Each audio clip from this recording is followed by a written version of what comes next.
Osobe sa invaliditetom važe za jednu od najugroženijih društvenih grupa. Među njima posebno su ugrožene osobe čiji invaliditet nije uočljiv, kao što je slučaj sa gluvim i nagluvim osobama. I dok se u javnosti povremeno govori o problemu koje osobe sa invaliditetom imaju prilikom kretanja zbog arhitektonskih barijera, minimalna pažnja se posvećuje komunikacionim barijerama sa kojima se pripadnici ove populacije svakodnevno suočavaju.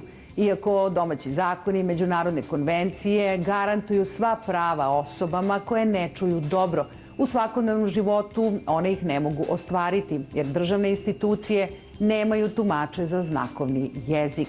Sa kakvim se problemima sreću gluve osobe i šta se radi kako bi se situacija popravila? Za Evronet otkriva Marija Pudar. Za Mihajla Gordića, koji je sluh izgubio u 6. godini života, odlazak u dom zdravlja ili opštinu predstavlja neprijatno iskustvo, jer zaposleni ne znaju znakovni jezik, a najčešće nemaju strpljenja da gluvim osobama pruže neophodne informacije.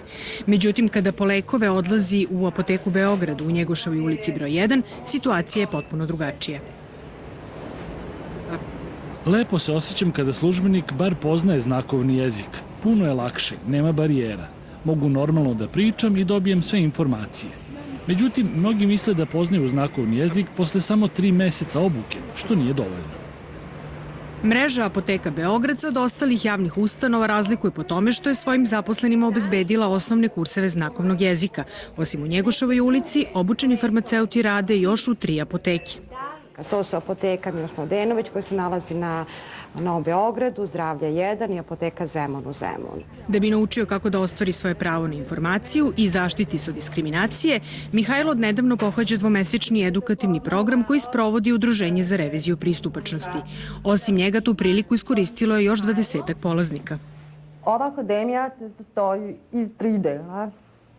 Prvi deo govori o komunikacionoj pristupačnosti, odnosno asertivna, neverbalna i verbalna komunikacija.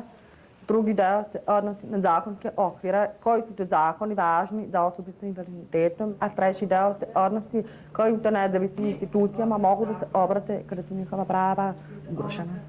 Cilj ovog programa je da se gluve osobe osposobe da samostalno štite svoje prava, jer na pomoć tumača ne mogu uvek da računaju.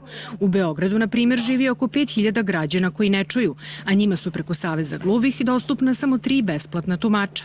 Zbog toga što se njihov broj, bar za sada, neće povećati, u komunikaciji sa ovom populacijom mogla bi da pomogne i savremena tehnologija.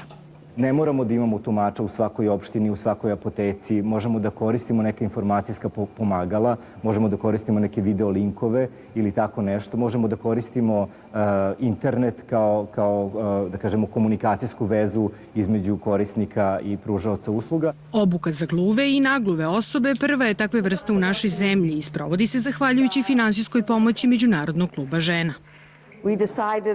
Odlučili smo da podržimo ovaj program jer znamo koliko je gluvim osobama teško da normalno funkcionišu u ovoj zemlji. Dostupnost informacija je prvi i veoma važan korak na putu do potpune inkluzije. U poslednjih 10 godina Ministarstvo rada je u Srbiji finansiralo otvaranje 44 lokalne kancelarije, koje po pozivu gluvim osobama obezbeđuju znakovnog tumača.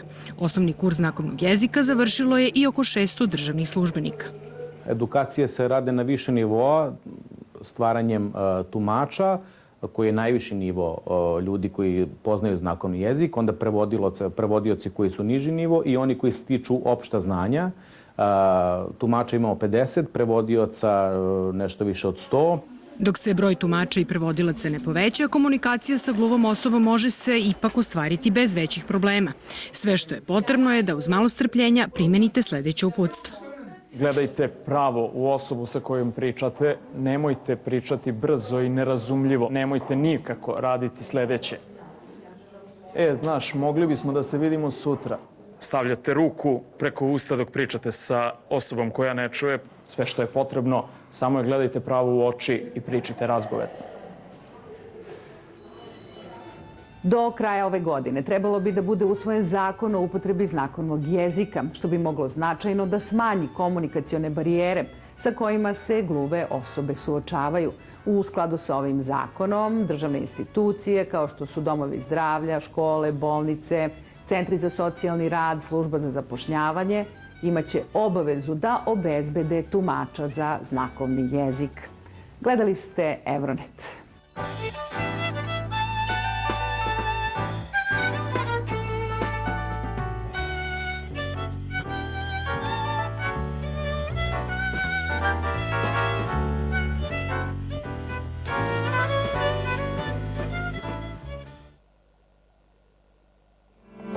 Ovaj program ne preporučujemo gledaocima mlađim od 12 godina.